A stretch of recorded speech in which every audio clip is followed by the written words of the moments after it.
Mga otoridad ang mga pekeng Nasamsam ng mga otoridad ang mga pekeng pares ng tsinelas at sapatos na nagkakahalaga ng tinatayang 196.77 milyon sa isang industrial facility sa San Simon, Pampanga.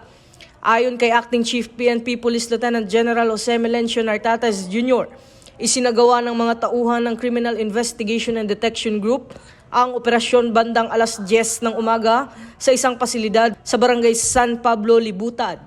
Sa naturang pagsalakay, nadiskubre ang 1,119 kahon ng smuggled at peking footwears, pati na rin ang isang injector machine at 8 molding machines na ginagamit umano sa paggawa ng mga peking produkto.